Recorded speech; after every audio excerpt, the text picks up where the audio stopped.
আসসালামু আলাইকুম রহমতুল্লাহ। তোমরা যারা অষ্টম শ্রেণীতে পড়ছো এবার 2024 সালের ফাইনাল পরীক্ষা দিবা। তোমাদের শর্ট সিলেবাসের একটা অন্যতম বিষয় হচ্ছে রাইটিং কোহেসিভলি বা কোহেসিভ ডিভাইস। আজকের এই ভিডিওতে আমরা একটা মাত্র ভিডিওতেই সবগুলো কোহেসিভ ডিভাইস প্র্যাকটিস করে নেব, যেগুলো আমাদের পরীক্ষায় আসার মতো এবং একটা ক্লাসে তোমাদের কোহেসিভ ডিভাইস বোঝার জন্য যথেষ্ট হবে ইনশাল্লাহ। চলো শুরুতেই জেনে নেই কোহেসিভ ডিভাইস আসলে কি।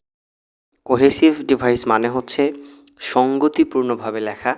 কিভাবে একটা লেখাকে সঙ্গতিপূর্ণ করা যায়, সৌন্দর্যমণ্ডিত করা যায়, এটাই মূলত কোহেসিভ ডিভাইসের কাজ।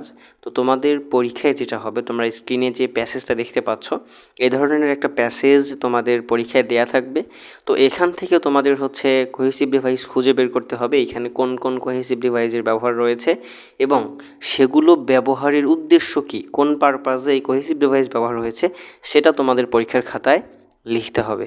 কথা হচ্ছে তোমরা আসলে কিভাবে বুঝবা যে আমাদের এই প্যাসেজের মধ্যে কোনটা কোহেসিভ ডিভাইস। এইটা বোঝার জন্য তোমরা মনে রাখবা যে হচ্ছে কোহেসিভ ডিভাইস লেখা হয় তিনভাবে, অর্থাৎ তিন ধরনের শব্দ দিয়ে কোহেসিভ ডিভাইস তৈরি হয়। প্রথমত হচ্ছে প্রোনাউন, এরপর কনজাংশন ব্যবহার করে কোহেসিভ ডিভাইস হয় এবং থার্ডলি ব্যবহার করা হয় হচ্ছে কানেক্টর বা লিঙ্কার্স অথবা লিঙ্কিং ওয়ার্ড নামে আমরা চিনি। এই ধরনের শব্দগুলো দিয়ে কোহেসিভ ডিভাইস তৈরি করা হয়। এবার চলো আমরা দেখে নেই কোন কোন পারপাসে কোন কোন কোহেসিভ ডিভাইস ব্যবহার করা হয়।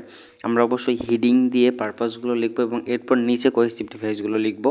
তোমরা চাইলে ভিডিও পজ করে এগুলো লিখে নিতে পারো অথবা স্ক্রিনশট দিয়ে রাখতে পারো, তবে লিখে রাখাটাই তোমাদের জন্য সবচেয়ে সুন্দর হবে আমার মনে হয়, এবং এই পারপাসগুলো তোমরা পরীক্ষার খাতায় এভাবেই লিখতে পারবে, এটাও তোমাদের জন্য যথেষ্ট হবে।